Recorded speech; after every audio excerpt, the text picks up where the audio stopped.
avid hunger. "You will come back for me? You'll get me to the moon base?" "I'll get you to the moon base, but tell me where it is. There's only a little time left." "All right." Hendricks picked up a piece of rock, pulling himself to a sitting position. "Watch." Hendricks began to scratch in the ash.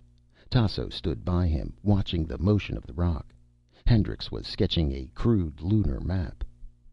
"This is the Apennine Range. Here's the crater of Archimedes. The moon base is beyond the end of the Apennine. About 200 miles. I don't know exactly where. No one on Terra knows. But when you're over the Apennine, signal with one red flare and a green flare, followed by two red flares in quick succession.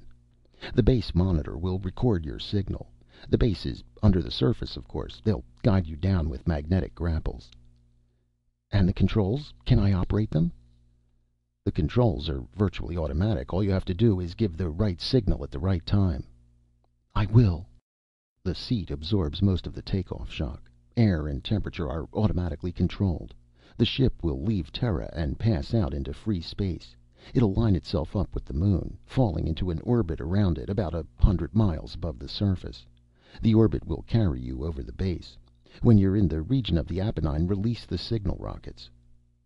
Tasso slid into the ship and lowered herself into the pressure seat. The arm locks folded automatically around her. She fingered the controls. "Too bad you're not going, Major. All this put here for you, and you can't make the trip." "Leave me the pistol." Tasso pulled the pistol from her belt. She held it in her hand, weighing it thoughtfully. "Don't go too far from this location. It'll be hard to find you as it is." "No, I'll stay here by the well." Tasso gripped the takeoff switch, running her fingers over the smooth metal. "A beautiful ship, Major. Well built. I admire your workmanship.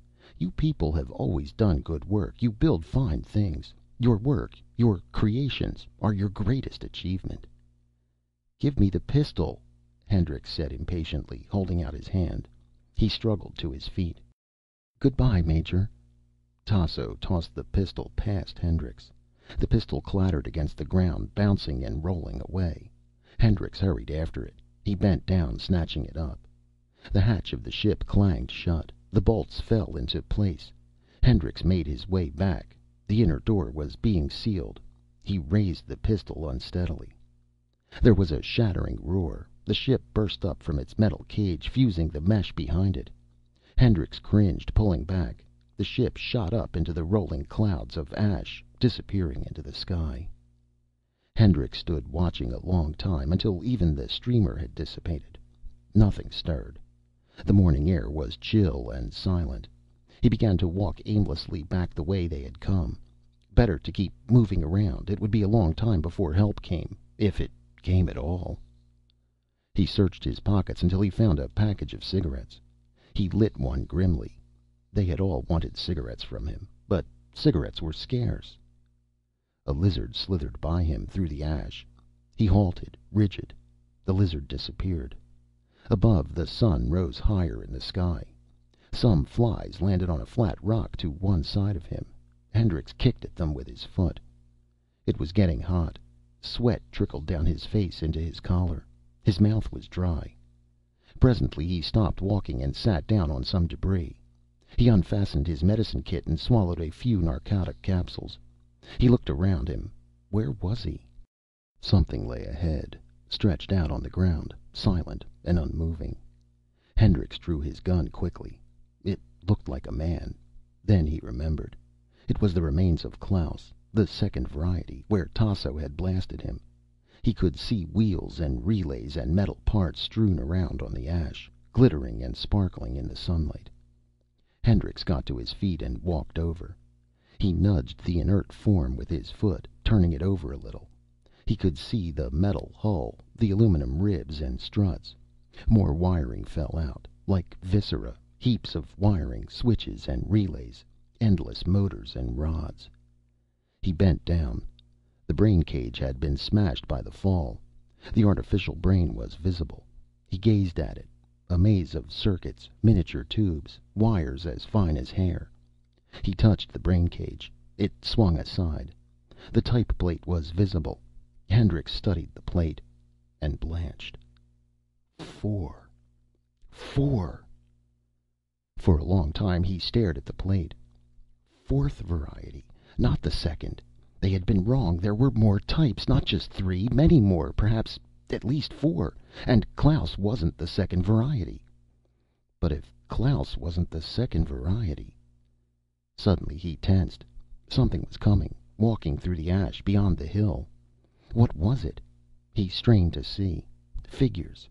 Figures coming slowly along, making their way through the ash. Coming toward him. Hendricks crouched quickly, raising his gun. Sweat dripped down into his eyes. He fought down the rising panic as the figures neared. The first was David. The David saw him and increased its pace. The others hurried behind him. A second David, a third. 3 Davids, all alike, coming toward him silently, without expression, their thin legs rising and falling, clutching their teddy bears. He aimed and fired. The first 2 Davids dissolved into particles. The third came on, and the figure behind it, climbing silently toward him across the gray ash. A wounded soldier, towering over the David. And behind the wounded soldier came 2 Tassos, walking side by side. Heavy belt, Russian army pants, shirt, long hair. The familiar figure as he had seen her only a little while before, sitting in the pressure seat of the ship. 2 slim, silent figures, both identical. They were very near. The David bent down suddenly, dropping its teddy bear. The bear raced across the ground. Automatically, Hendrix's fingers tightened around the trigger. The bear was gone, dissolved into mist. The 2 Tasso types moved on, expressionless, walking side by side through the gray ash. When they were almost to him, Hendrix raised the pistol waist high and fired. The 2 Tassos dissolved, but already a new group was starting up the rise. 5 or 6 Tassos, all identical, a line of them coming rapidly toward him. And he had given her the ship and the signal code.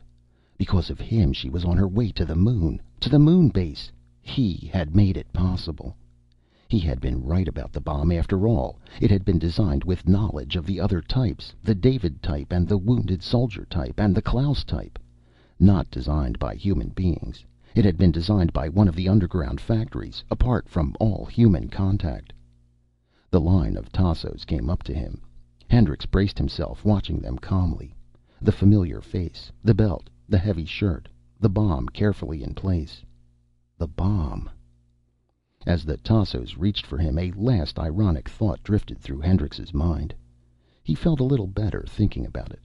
The bomb made by the second variety to destroy the other varieties. Made for that end alone. They were already beginning to design weapons to use against each other. End of Part 2 of Second Variety. End of Second Variety by Philip K. Dick.